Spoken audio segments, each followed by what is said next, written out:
Mistress brags about millionaire husband's diamond ring. Pregnant wife gets furious and files for divorce. Caroline Winston never thought she would become that woman. Pregnant, heartbroken, and on the brink of divorce. Yet, here she was, staring at scandalous photos on social media. Her husband's mistress, Megan Hughes, proudly flaunted a diamond ring worth more than most people's homes. As Caroline's unborn child stirred in her belly, fury replaced a numb shock. Her husband, Richard Winston, a millionaire businessman, had dared to shower Megan with lavish gifts while neglecting his pregnant wife. Enough was enough. Determined to protect her future and her child's, Caroline set her sights on one goal: to walk away from Richard's deceit and reclaim her life. Caroline Winston used to love the morning, sipping her tea, enjoying the sunlight streaming through the windows of her stately colonial home in Westchester County. She'd once believed she and Richard shared a life built on loyalty and common dreams, a family, thriving careers, the promise of a stable future. But recently, the sense of security she cherished had started to unravel. It began with late-night business dinners Richard claimed were critical, followed by a suspicious perfume lingering on his suits, fragrances Caroline didn't recognize. Then came unexplained charges on her credit card bills at upscale boutiques she'd never heard of. Though pregnant and often battling morning sickness, Caroline's instincts sharpened with worry. She was no fool. At 33, she'd been around the corporate block enough to recognize the red flags. Her mother, Regina Laren, once told her, "If a man changes his routines without reason, be watchful." Caroline had tried to brush aside the warnings, telling herself that Richard was simply working extra hard to prepare for the baby's arrival. But the anxiety refused to fade. It crept into her mind at midnight, forcing her awake. One drizzly Wednesday, Caroline pushed aside her half-eaten breakfast. The baby kicked gently. She placed a hand on her belly and breathed through a wave of nausea. The ring on her finger, a modest diamond Richard had bought after his first big pay bump, suddenly felt heavy. She remembered how he'd promised a grand upgrade someday, when they reached a certain level of financial success. She'd laughed, saying she didn't need extravagance. "All I want," she declared, "is a happy marriage and a loving family." Now that promise felt hollow.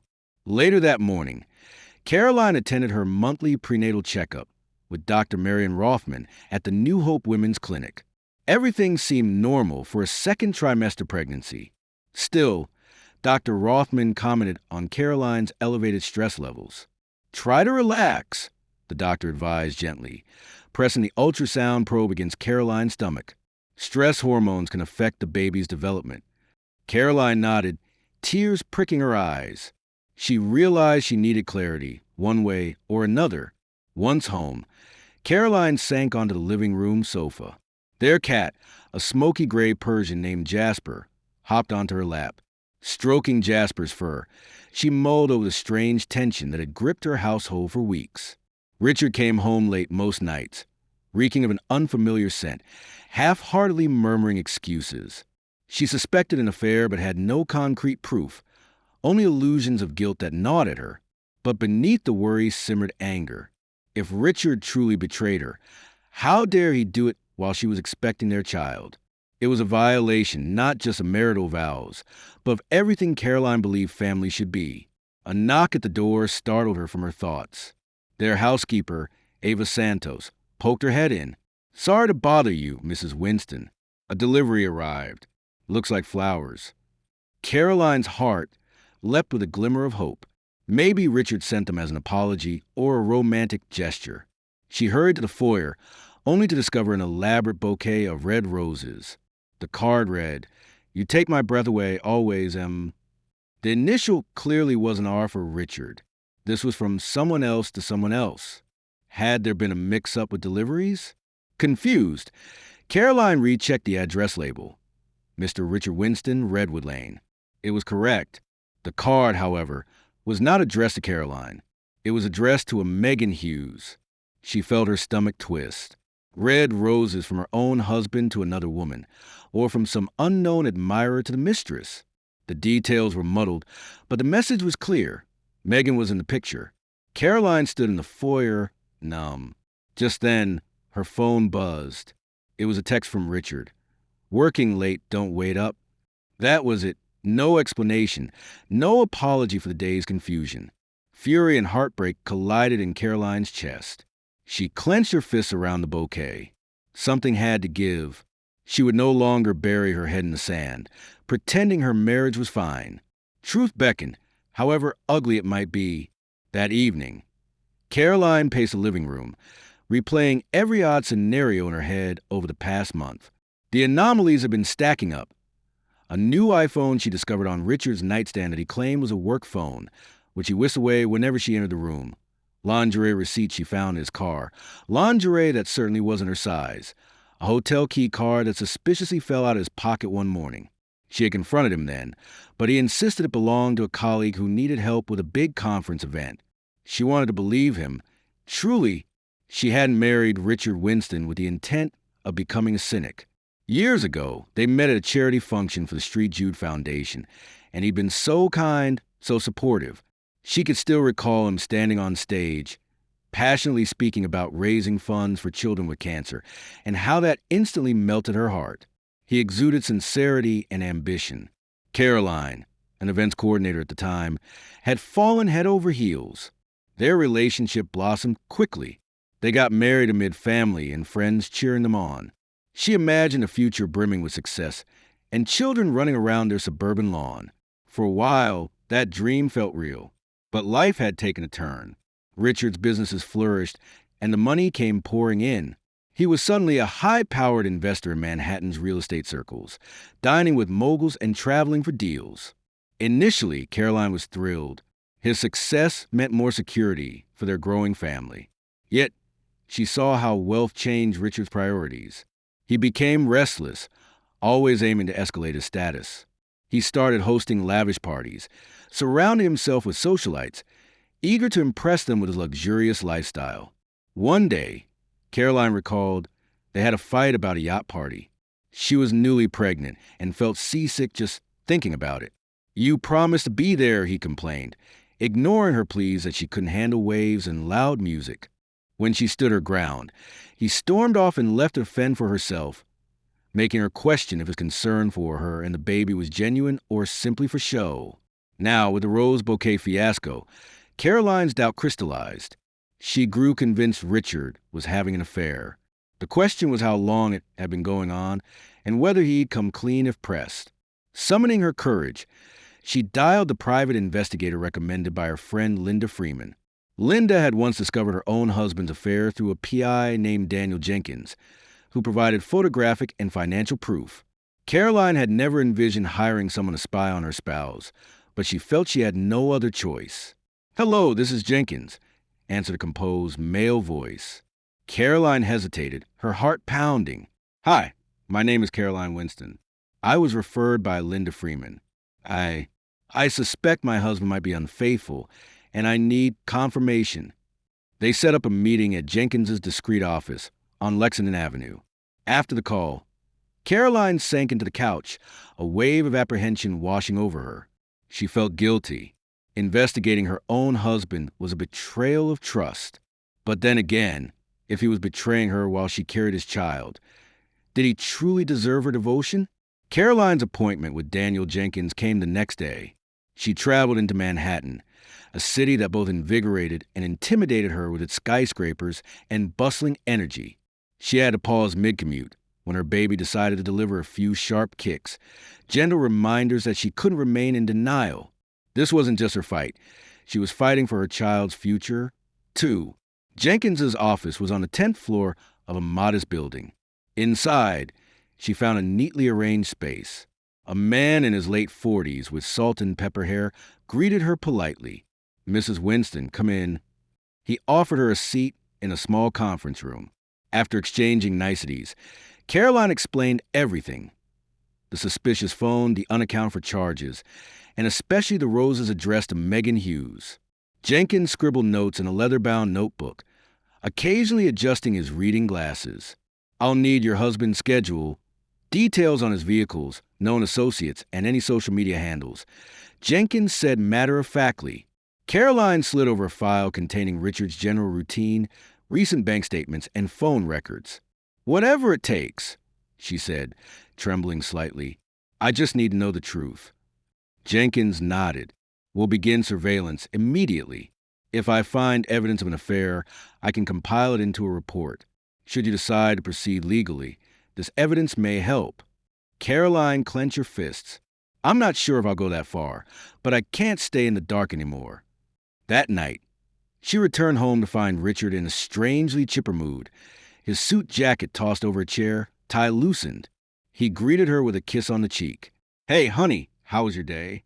His warmth felt forced, like an actor performing a role. Her pregnancy glow might have masked her turmoil, but she was boiling inside, especially when she noticed a fresh whiff of perfume clinging to his shirt. Caroline mustered a smile, though her pulse raced. "Tiring," she replied. "I'm not feeling too well." She prayed he wouldn't see through her facade. She doubted he suspected she'd hired a detective. He seemed too self-absorbed to imagine she'd fight back. Over dinner, takeout from their favorite Thai place, Richard spoke animatedly about an upcoming business trip to Miami. He emphasized how crucial it was for sealing the biggest deal of his life. Caroline played along, but her mind churned with suspicion. Was Megan going with him? Were they planning a secret getaway? Her stomach twisted in knots. She could barely touch her food. 2 days later, Jenkins called. "Mrs. Winston, I have something for you. I'll email you a file tonight." Caroline's throat tightened.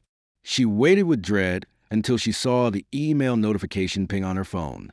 Opening it, she found a series of photos. The first showed Richard at a fancy restaurant, La Bim, downtown, smiling across the table at an attractive blonde woman.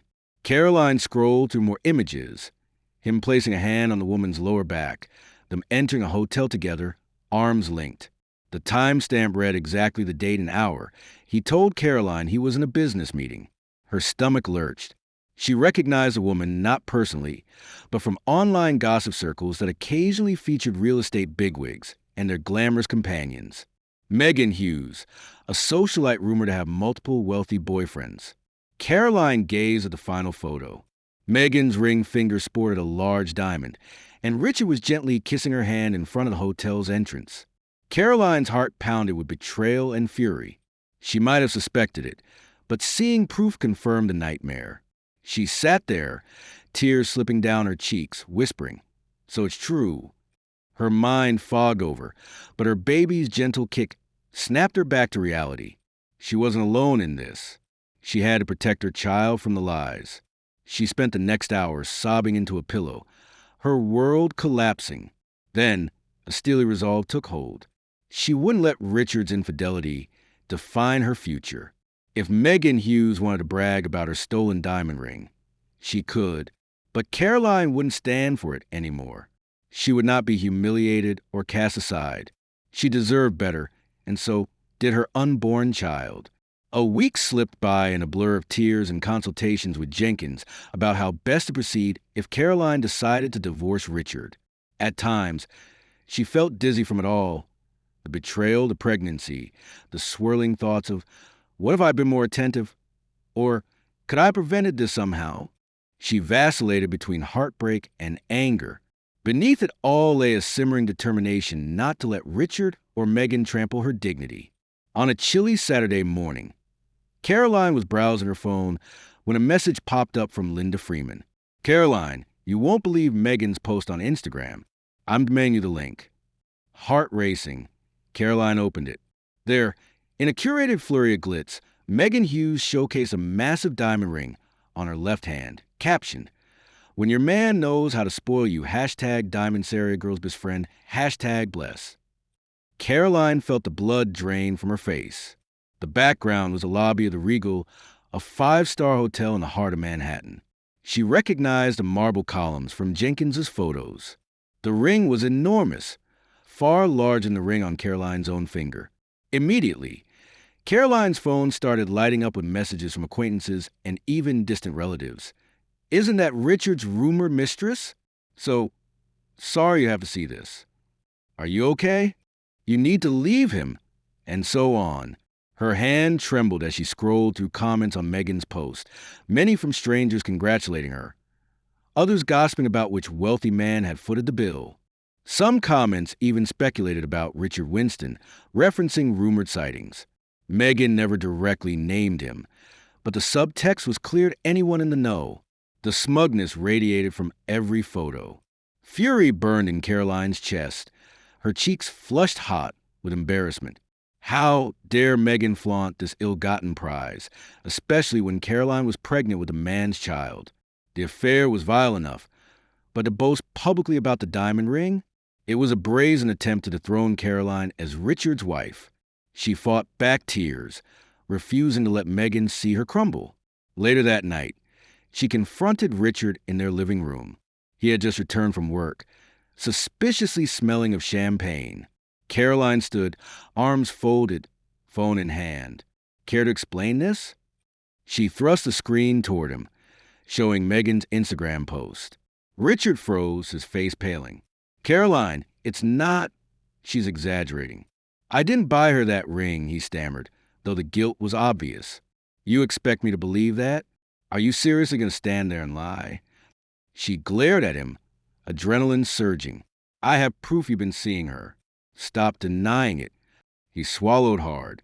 Okay, I made a mistake, he began, stumbling over his words. It just happened once, twice. I mean, it wasn't supposed to go this far. Caroline's voice trembled with rage. You have a pregnant wife at home, and you're giving diamonds to another woman? How far did you plan to take it, Richard? He ran a hand through his hair, desperation in his eyes. Caroline, I messed up, but it doesn't have to end us. She's nobody, just a fling. I love you. His voice cracked. A bitter laugh escaped Caroline's lips. Then why is she acting like she's engaged to you? Why are you so absent from our life? Why are you never here for doctor's appointments or to talk about the baby's future? Richard tried to approach her, hands outstretched, but she stepped back. Don't touch me, she hissed, tears slipping down her cheeks. I can't believe you. I can't look at you. I'm done playing a good wife while you flaunt your cheating. He reached for her again, but she sidestepped him, voice trembling. If you won't leave, I will. But mark my words, you're going to regret what you've done, because you're not only losing me, you're losing this family we planned. She stormed into the bedroom, slammed the door, and locked it, chest heaving. Outside, she heard Richard's muffled pleas, but she covered her ears, refusing to let him manipulate her again. Inside her womb, the baby stirred, perhaps sensing Caroline's turmoil. She gently placed a hand over her belly, vowing she'd protect her child from this toxic environment. In the darkness, her tears ran hot. She was terrified and furious, but resolved. The mistress could keep her diamond ring. Caroline would keep her pride and build a new future without Richard Winston, no matter how painful that journey might be. Days passed in a haze of avoidance. Richard vacated the house early in the mornings and returned after midnight, presumably staying with Meghan or hiding in some luxury hotel. Caroline no longer cared enough to ask. Each day, her resolve to leave solidified, fueled by fresh humiliations. Strangers sent her pitying messages online, whispering about how everyone knew Richard was carrying on with Meghan.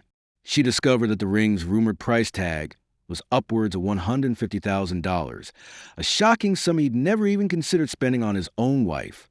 During one sleepless night, Caroline rummaged through financial records. To her horror, she realized that Richard had drained a sizable portion of their joint savings to buy the ring, money that was supposed to help with hospital bills, the baby's nursery, and future college funds. This new betrayal felt like a dagger through her heart.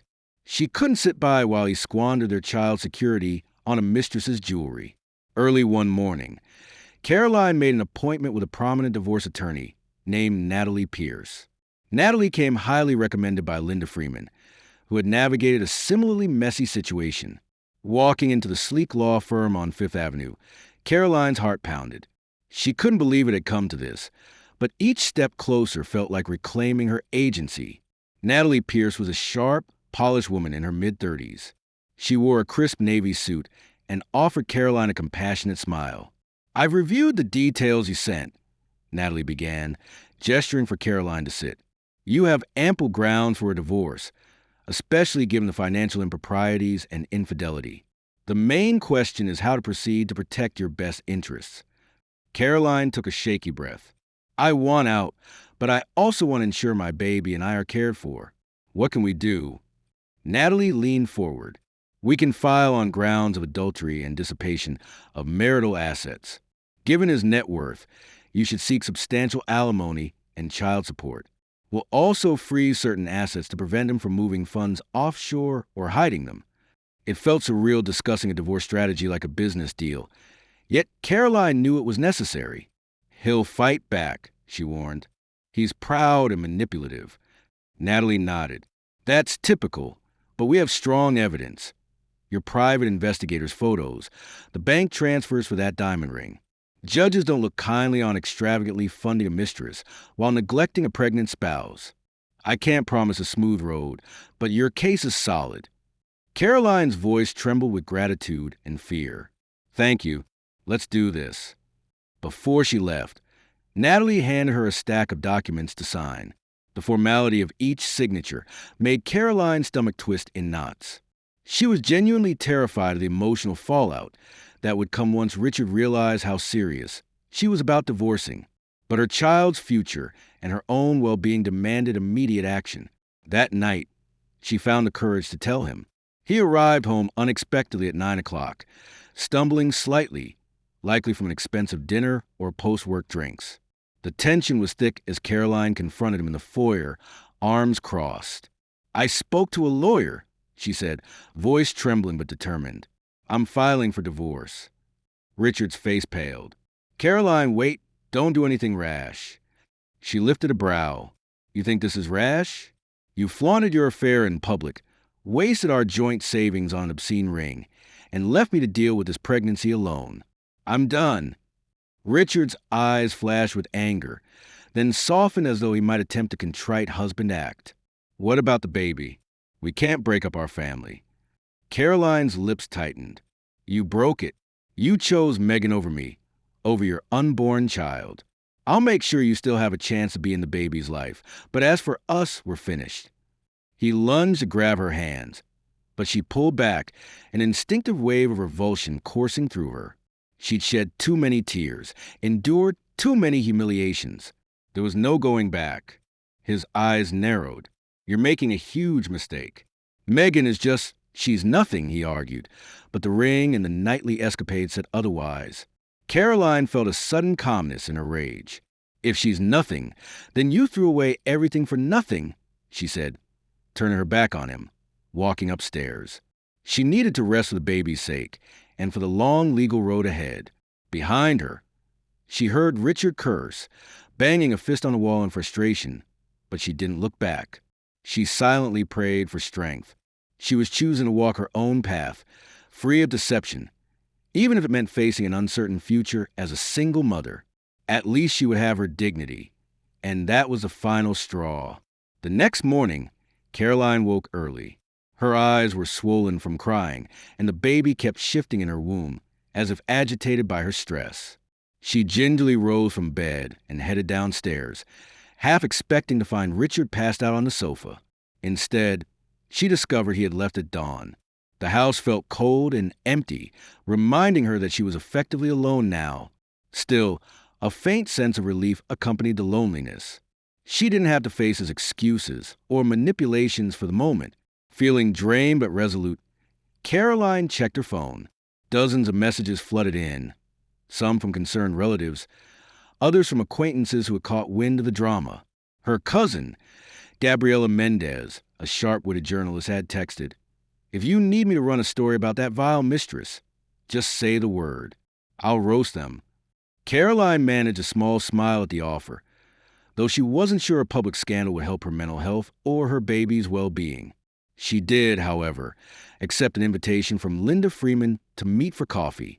They chose a cozy cafe called the Brew and Bloom, a place with pastel decor and sweet pastries, exactly what Caroline needed for comfort. She arrived, noticing Linda waving from a corner table.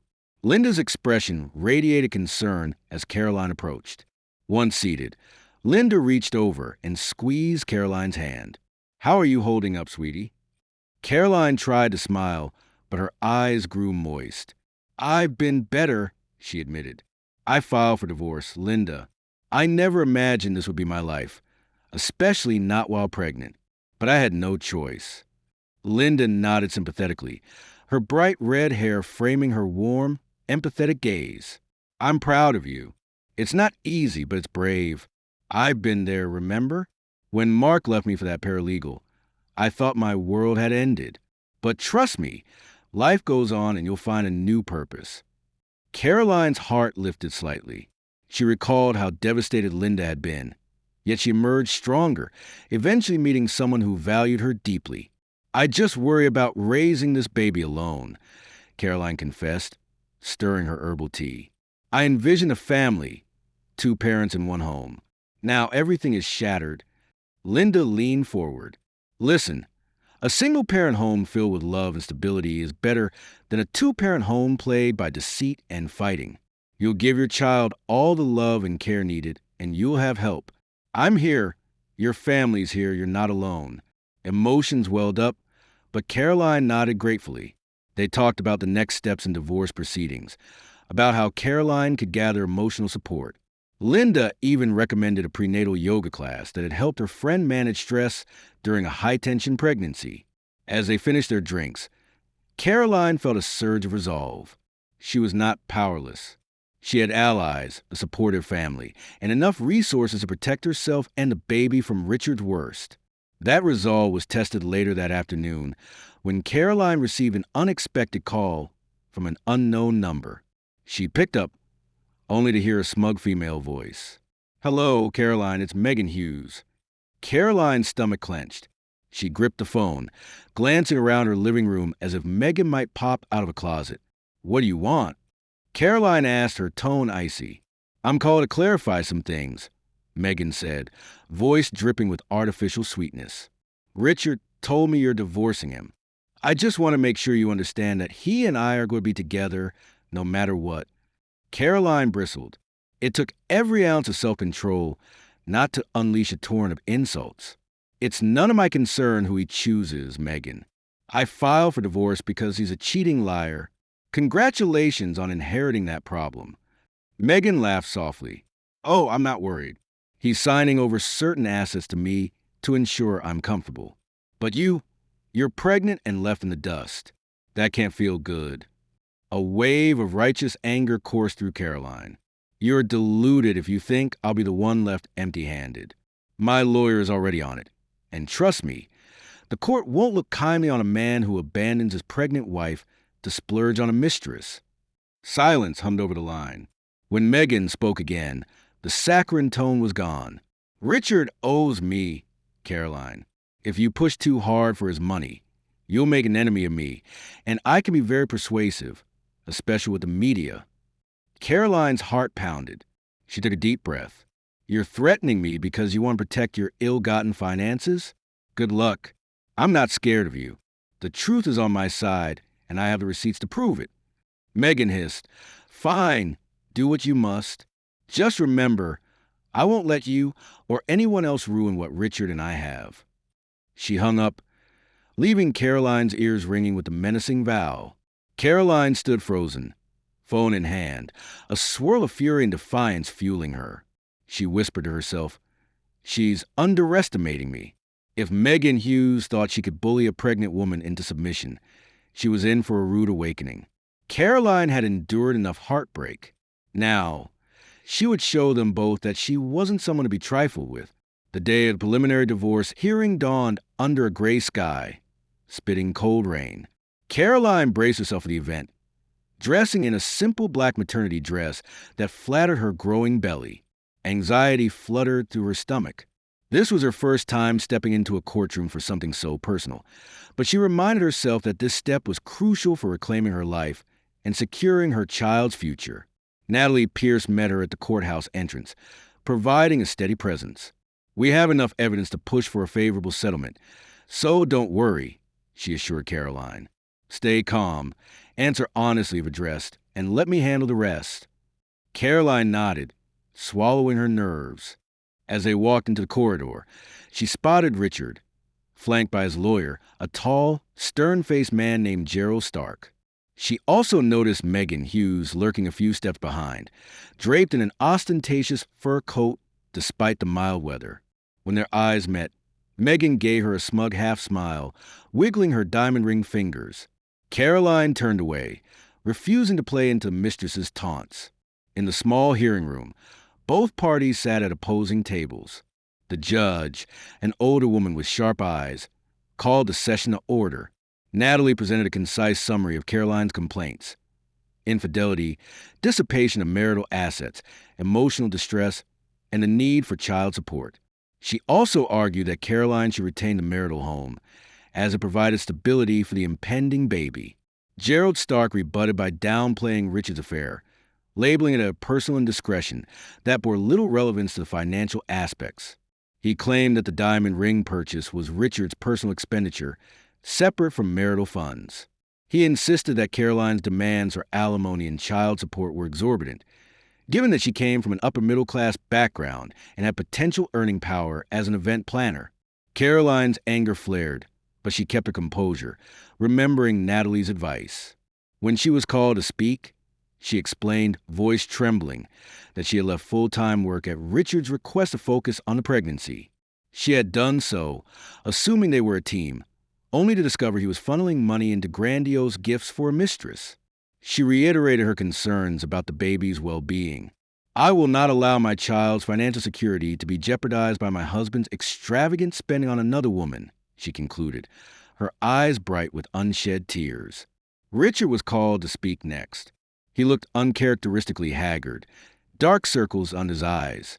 "I made mistakes," he admitted, shifting uncomfortably, "but I still love my wife. I'd like to work things out." His contrite tone grated on Caroline. Just days ago, he'd been partying with Megan. Now he was claiming regret. She suspected it was a ploy to reduce the divorce settlement. He then argued that the ring's payment came from his personal investment gains. "It wasn't from our joint account," he insisted. "I have the statements to prove it."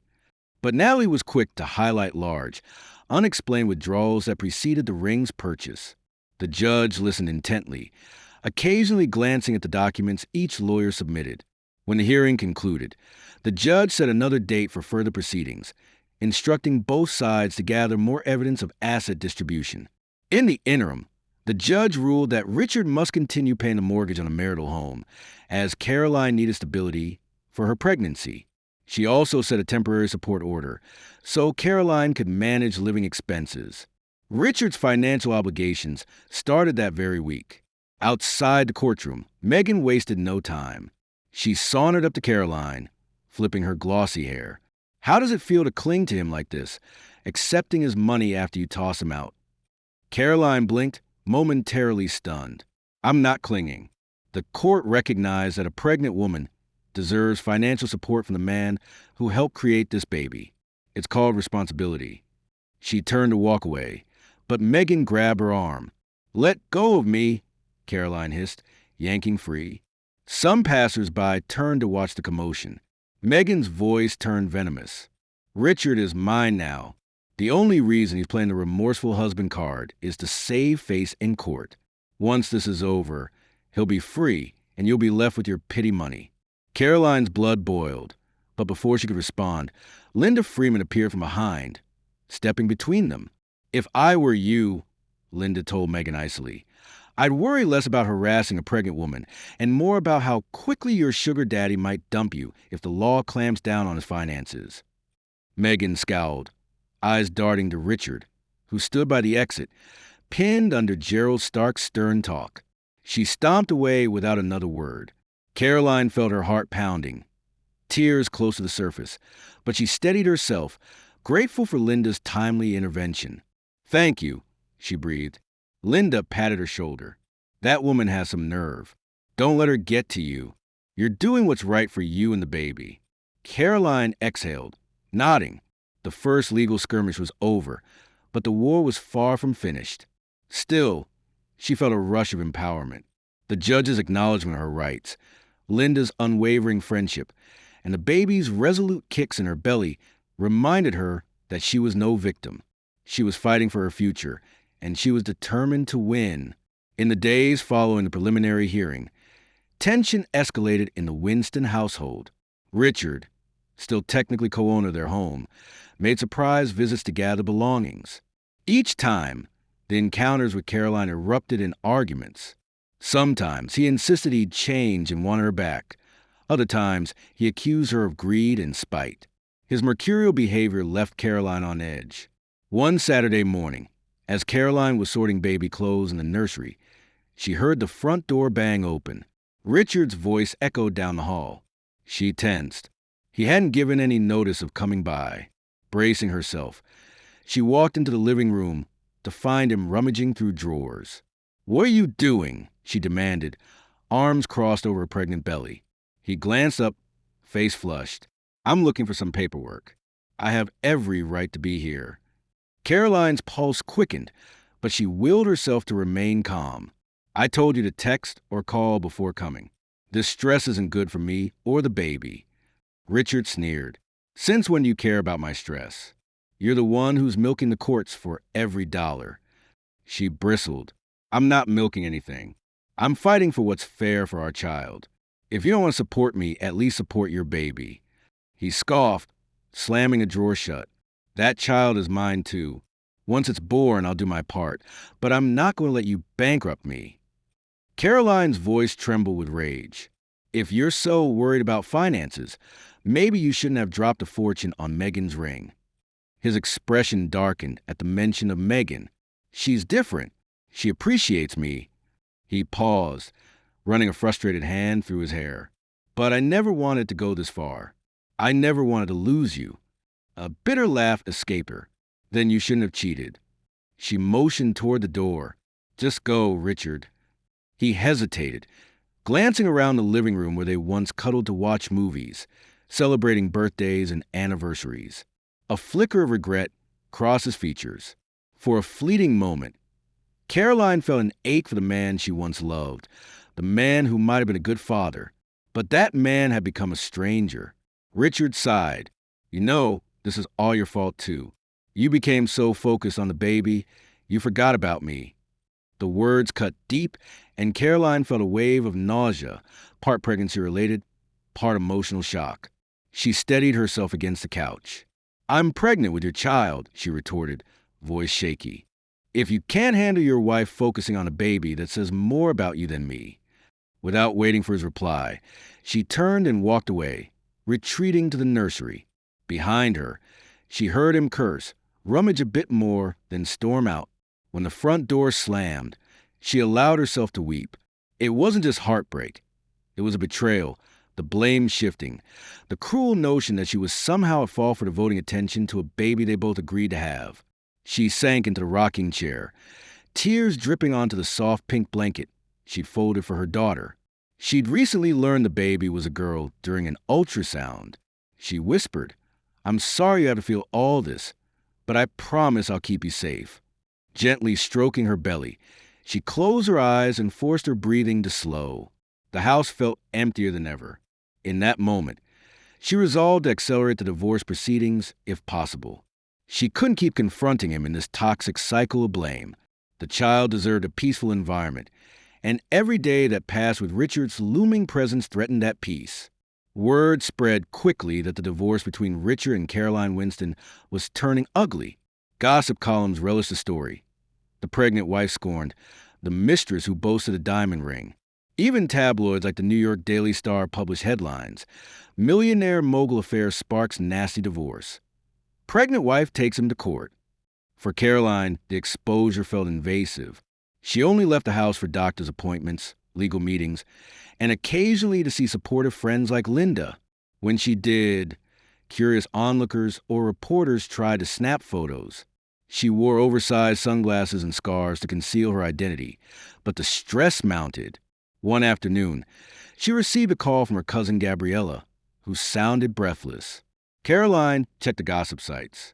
Megan Hughes is publicly airing her grievances against you. She gave some interview full of lies." Heart pounding, Caroline opened her laptop. Sure enough, on an entertainment website, she found an article titled, "Megan Hughes Speaks Her Truth. The Wife Bullied Me from Day One." In it, Megan painted herself as a misunderstood lover who fell in love with Richard after his wife neglected him. She claimed Caroline threatened and harassed her, forced Richard to buy gifts out of fear she'd smear his reputation. Megan even hinted that Caroline's pregnancy was planned to trap Richard, a statement so vile that Caroline almost threw her laptop in rage. She called Linda, voice shaking. "Can you believe the nerve of this woman? She's lying to the press, acting like she's a victim." Linda tried to reassure her. "It's a tactic, Caroline. She's trying to sway public opinion, maybe hoping it helps Richard's side in court. Don't stoop to her level. Keep building a strong legal case." Later that day, Caroline met with Natalie Pierce to discuss the recent developments. Natalie sighed upon hearing Megan's claims. "We can't control the media, but we can control the narrative in court. I advise you not to respond publicly. Let Megan rant. The real battle is in the judge's chamber." Caroline nodded wearily. "It's just exhausting to see her tarnish my name. I'm pregnant. I don't need this stress." Natalie gave her a sympathetic look. "I understand. Let's shift focus to finalizing the financial records. We've subpoenaed the jewelry store for the receipt of that diamond ring. If it shows a debit from any joint account, that's a significant point in our favor." They compiled more documents highlighting suspicious transfers from Richard's business accounts to personal accounts, hinting that he might be hiding money. Meanwhile, Jenkins, the private investigator, uncovered that Megan had a history of latching onto wealthy men and leaving once their funds dried up.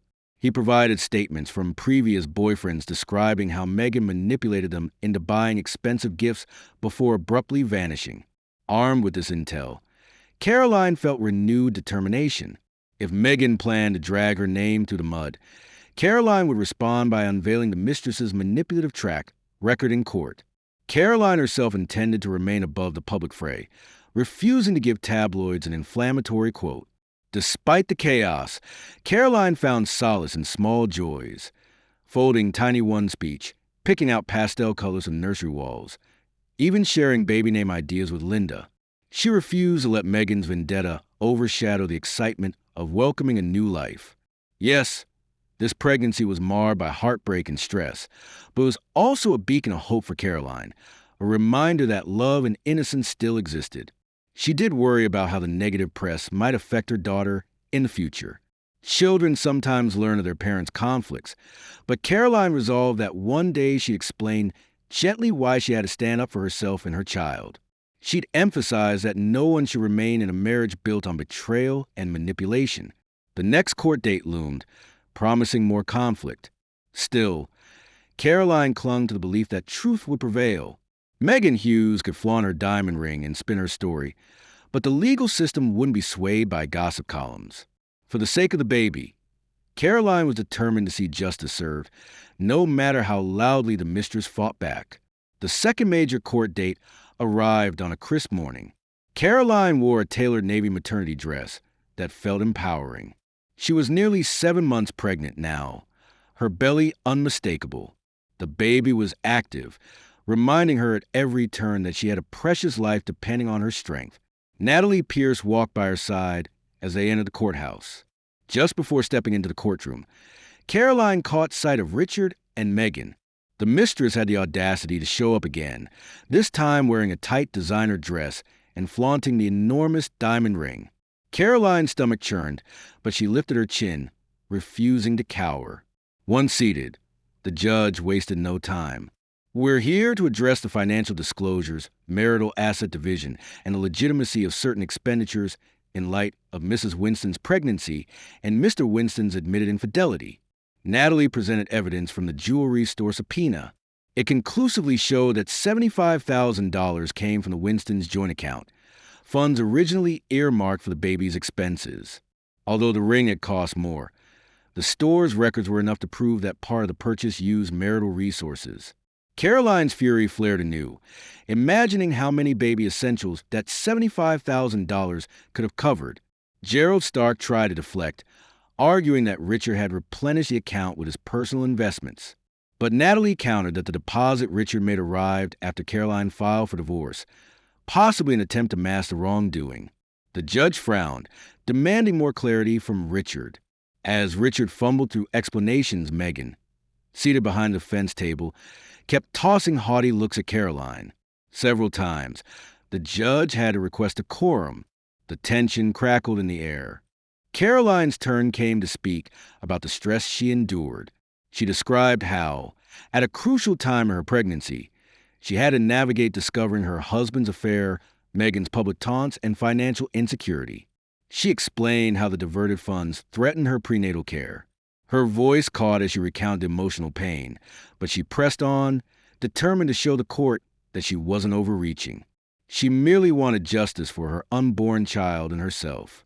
Finally, the judge addressed Richard. Mr. Winston, the evidence suggests you used joint funds for a personal affair. You also left your pregnant wife with limited support while you maintained a second relationship. This court must consider the unborn child's interests as paramount. I'm inclined to grant Mrs. Winston a significant portion of the marital assets to ensure the child's welfare. Gerald Stark interjected, trying to lessen the blow, but the judge was firm. She scheduled a final hearing to finalize the property division and child support arrangements, stating, "Unless there's a stark turnaround in evidence, I see no reason to alter this course." Caroline's spirit soared. Megan, on the other hand, looked like she'd swallowed a lemon. She shot daggers at Caroline, no doubt seething that her gravy train might be curtailed. Richard sank in his chair, shoulders slumped, as reality began to settle upon him. Outside the courtroom, the press waited. Natalie whisked Caroline past him with a quick no comment. But a few reporters shouted questions, peppering them with rumors about Megan's meltdown inside. Caroline glimpsed Richard and Megan behind them, locked in what appeared to be a heated argument. She overheard Megan hiss, "I won't be left with nothing," before the crowd closed in around them. By the time Caroline and Natalie reached the street, her heart was pounding. "We're in a good position," Natalie said, gently guiding her away from a media scrum. "Stay strong. The next hearing should seal the settlement." Caroline exhaled shakily, pressing a hand to her belly. The baby kicked, as if cheering her on. She allowed herself a small smile. For all the heartbreak, the legal battles, and public humiliation, she was on the cusp of securing a stable future for herself and her daughter. Caroline found herself 8 months pregnant, exhausted from the endless legal wrangling and media scrutiny that had plagued her for weeks. The second major hearing had ended with the judge warning her estranged husband, Richard, that misusing joint funds for a mistress would not go unpunished. Now, as she waited for the final court date, she felt both anxious and oddly relieved that an end was in sight. Her divorce attorney, Natalie Pierce, kept her informed about every development, from Richard's attempts to shift money around to the documents needed to finalize the settlement. Caroline tried to focus on her impending motherhood, but she battled late-night doubts. Each time the baby shifted or kicked, a wave of protectiveness surged in her. This child deserved stability, something her current circumstances lacked. She had little appetite for the tabloids' daily rants about the pregnant wife's scorn and the diamond-flaunting mistress. She simply wanted to leave the betrayal behind. Her friend Linda Freeman often dropped by with groceries or prepared meals, determined to ease the burden. One afternoon, Linda arrived cradling a small box wrapped in pastel ribbon. Inside was a handmade baby blanket embroidered with the name Caroline had chosen weeks earlier, Sophie Winston. Caroline felt tears burn her eyes. Seeing her daughter's name in delicate pink thread transformed the swirl of anxieties into renewed hope. Linda told her, "A single-parent home could be a sanctuary if it's filled with love and honesty." Caroline clung to those words, reminding herself that her strength would guide Sophie into a bright future. Meanwhile, rumors flew that Richard was under severe financial strain, caught between legal obligations and a mistress demanding more gifts to maintain her lavish lifestyle. Caroline learned from their private investigator that Megan Hughes might have threatened to expose even more about Richard's personal dealings if he failed to keep her satisfied. Though Caroline's sympathies had run dry, she found a grim satisfaction in knowing that Richard's choices were catching up to him. Then came the day before the final hearing, when Caroline agreed to meet Richard in a public cafe. He looked disheveled, tie askew, eyes hollow, over a half-finished cup of coffee. He claimed he was ending things with Megan. "She's toxic," he said, voice trembling. We've been tearing each other apart.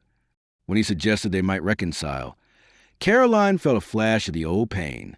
She shook her head. There's no going back. We can try to co-parent, but I can't trust you again. He stared at her pregnant belly, tears flickering in his eyes, then quietly nodded. The following morning, Caroline headed to the courthouse under a crisp April sky. She wore a loose-fitting dress that accommodated her bump. Every step reminded her how close she was to meeting Sophie.